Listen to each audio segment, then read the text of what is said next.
Assalamualaikum warahmatullahi wabarakatuh. Selamat pagi. Pada hari ini perkenalkan saya Bambang Wijanarko Susilo, diberi tugas untuk mengajar kelas perpajaan ya. Oke. Ya, saya mengajar dari pertemuan 1, 2, 3, 4 dan 7 sampai UTS, nanti pertemuan 9 sampai 15, setelah itu UAS. Oke. Kira-kira kita masuk pada inti perpajaan ya gitu. Sebentar.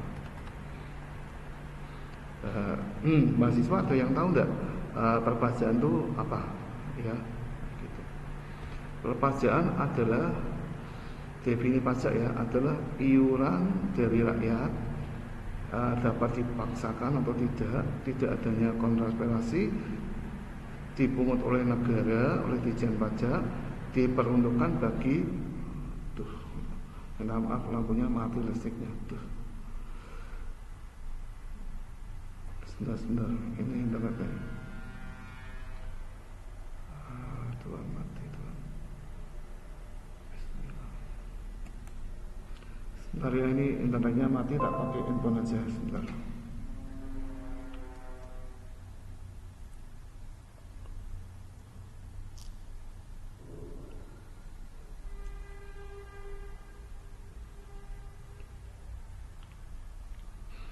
Oke, minta maaf perjalanan, ini listriknya mati. Sebentar, saya pakai salurannya pakai telter aja sebentar.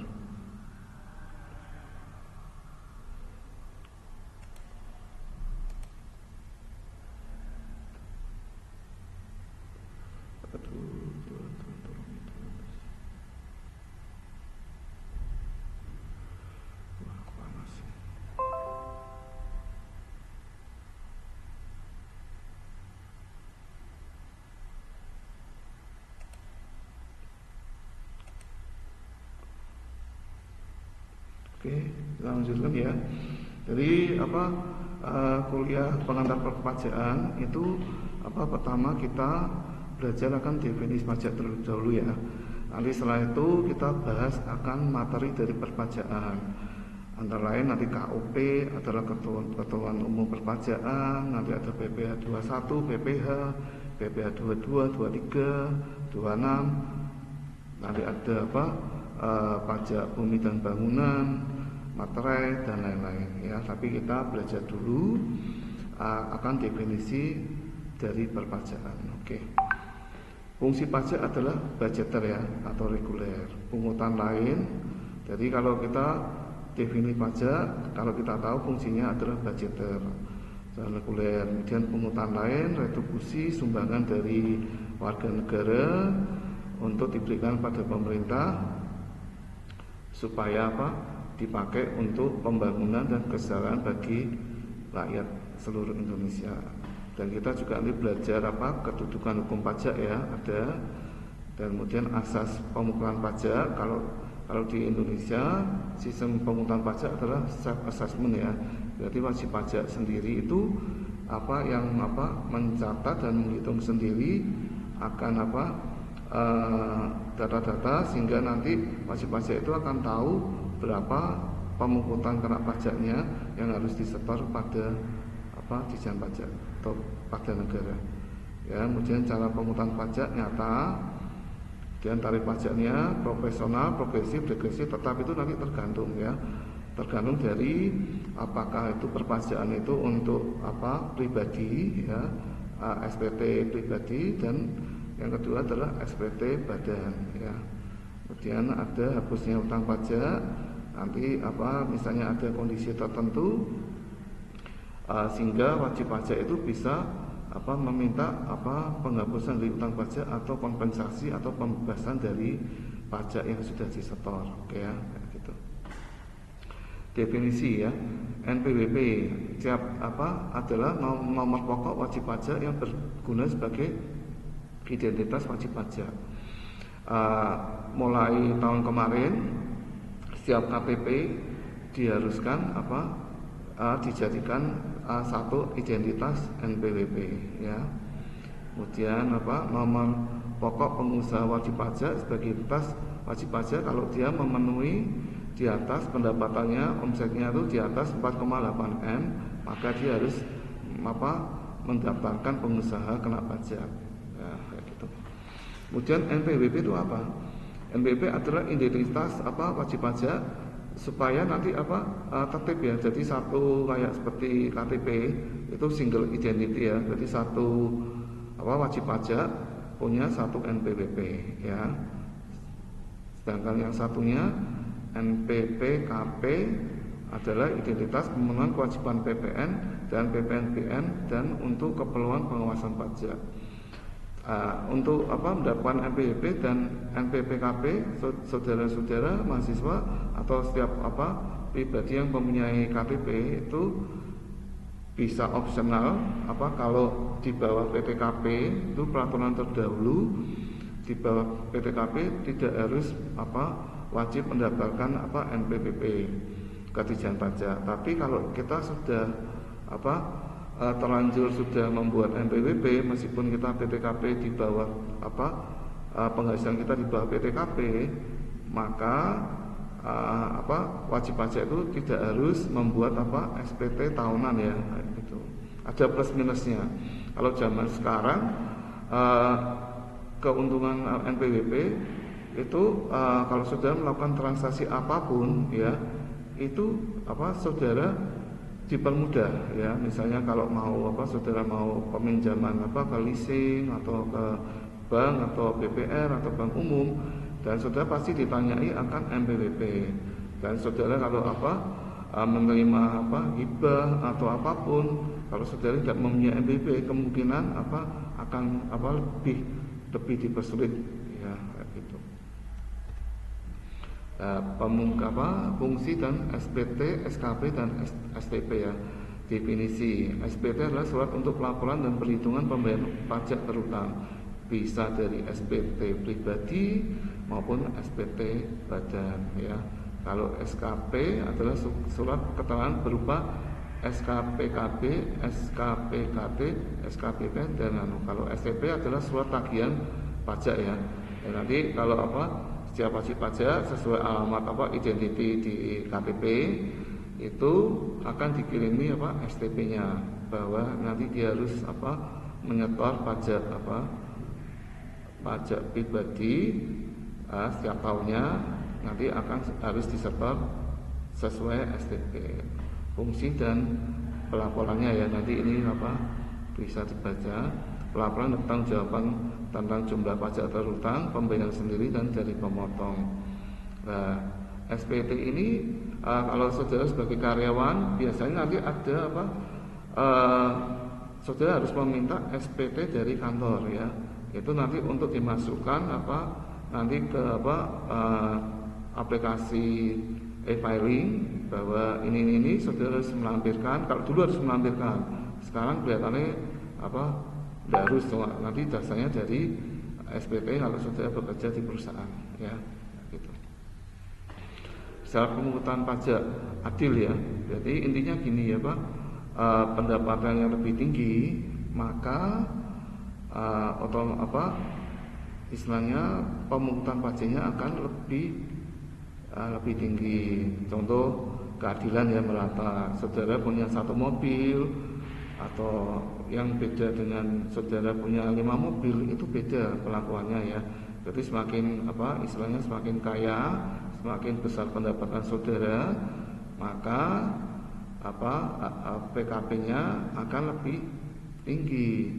Kenapa atau bisa lebih tinggi? Karena untuk satu mobil saudara tidak kena pajak progresif ya. Tapi kalau saudara punya lebih dari 2, 3, dan 4, maka saudara akan terkena pajak berlipat-lipat atau progresif ya gitu.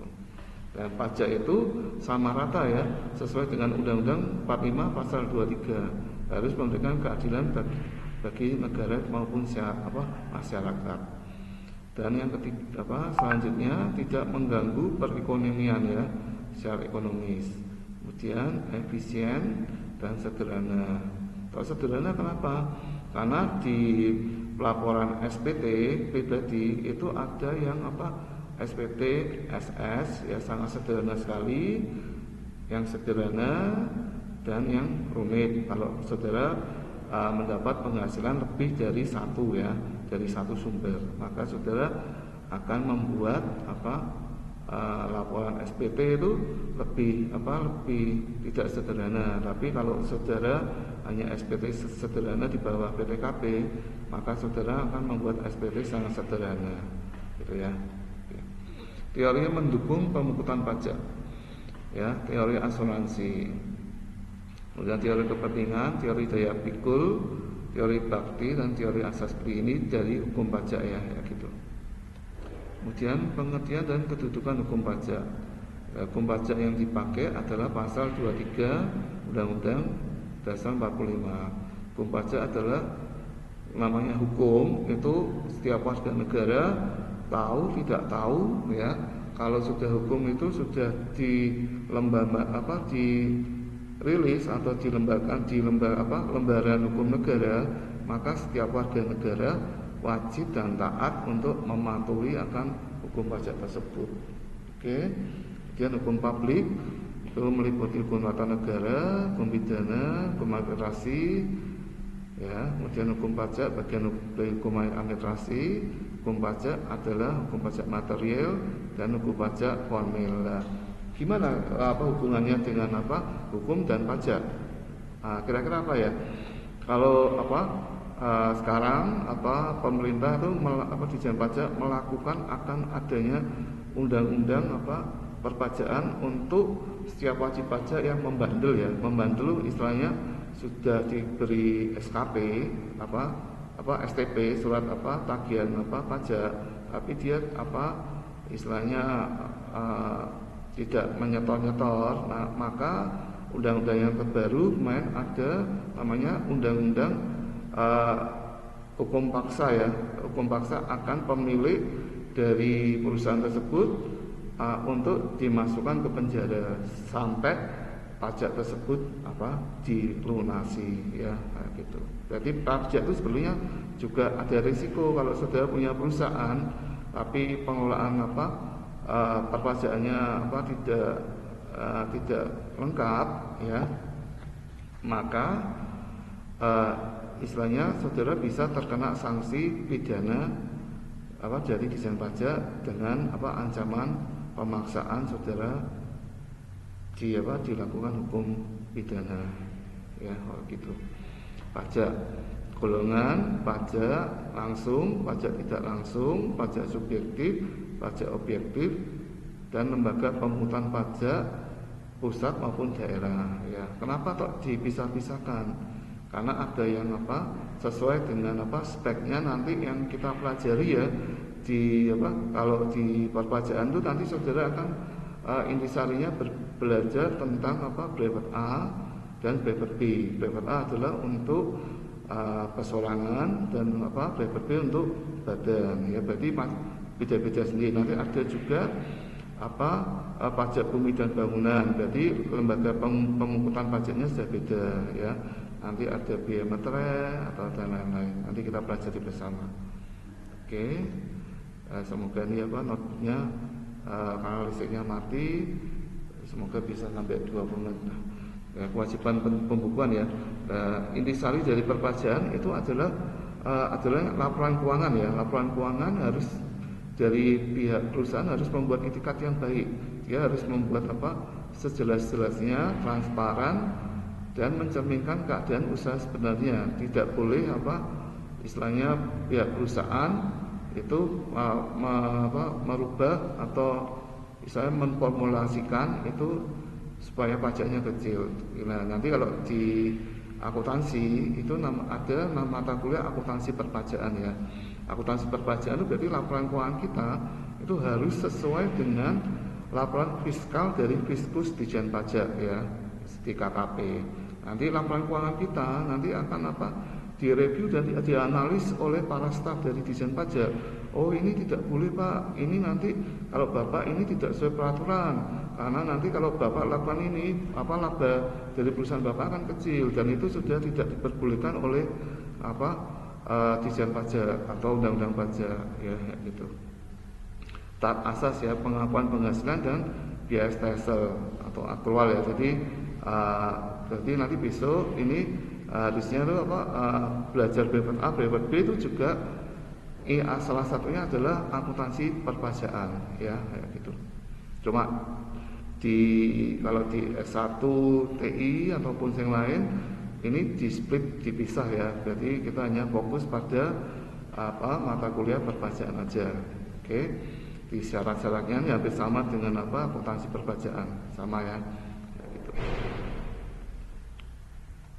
Kemudian tata cara pemungutan pajak ya, stelsel nyata berarti pemungutan di akhir tahun. Kemudian stelsel anggapan pemungutan di awal tahun dengan berdasarkan nilai pajak sebelumnya serta campuran ya. Ini asas pemungutan pajak, asas domisili, tempat tinggal, asas sumber dan asas kebangsaan. Kalau di pertemuan pertama kebanyakan nanti kita belajar akan definisi dan lain-lain ya. Nanti mulai pertemuan kedua nanti kita akan belajar tentang sub materi dari perpajakan, dari adalah ketentuan umum perpajakan atau KUP ya. Kita aja. Kemudian tarif pajak terdiri dari 4 tarif ya. APPN-nya 10%, tarif tetap itu untuk beda-beda ya, ini dari ada yang biaya materai, tarif progresif itu kalau untuk aset ya, misalnya lebih besar kalau yang kita punyai adalah lebih banyak. Contoh ya pasal 17 Undang-Undang PPh 2000 penghasilan bruto ya, misalnya 25 juta. Tapi ini yang terbaru sudah berbeda ya, tapi hampir sama lah. Jadi intinya kita belajar fundamental aja, foundation dari perpajakan. Nanti saya sisipkan juga nanti peraturan yang terbaru dari masing-masing pasal dari bahan CTT ya, sertifikat technician ya. CTT itu lebih lengkap dan seharusnya setiap mahasiswa akuntansi atau perpajakan itu selain BKP, sekarang BKP pun diharuskan mengambil CTT ya, sertifikat technician gitu, tarif digresif ya. Oke. Kemudian timbul dan hapusnya utang pajak, ajaran formil timbulnya utang pajak karena dikeluarkannya surat utang pajak atau assessment ya, jadi Ditjen Pajak. Kemudian ajaran material timbulnya utang pajak karena undang-undang, hapusnya utang pajak karena sudah ada keterlambatan maka bisa dihapus kalau sudah melakukan pembayaran. Kalau kondisi tertentu sudah bisa kompensasi, dan ada kadaluarsa untuk pokok-pokok tertentu pajak itu bisa kadaluarsa dalam waktu berapa tahun itu sudah kadaluarsa dan bisa minta pembebasan atau pemotongan atau penghapusan dari tagihan yang sudah yang lama gitu ya. Kemudian pemeriksaan dan penyediaan pajak. Definisi kalau di biasanya definisinya ya, kegiatan mencari, mengumpulkan, mengolah data dalam rangka pengawasan. Ini dari sisi Fiskus Pajak ya, dari Ditjen Pajak. Kemudian tujuan untuk menguji dan kepatuhan pemenuhan kewajiban perpajakan dan tujuan lain-lain atau pemberian pencabutan NWP dan pencocokan data dan atau alat keterangan ya. Tindak pidana lain ini apakah di YouTube-nya ke-share? Sebentar ya, tak lihat dulu, kemarin saya ngajar YouTube-nya enggak ke-share. Tuh, lampunya mati sebentar. Oke,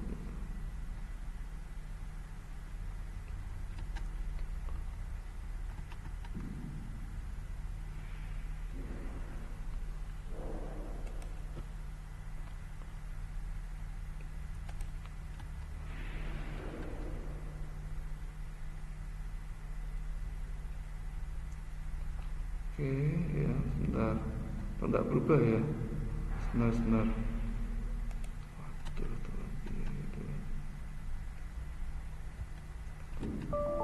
Waduh, ini baterai saya habis, listriknya mati. Waduh, saya minta maaf.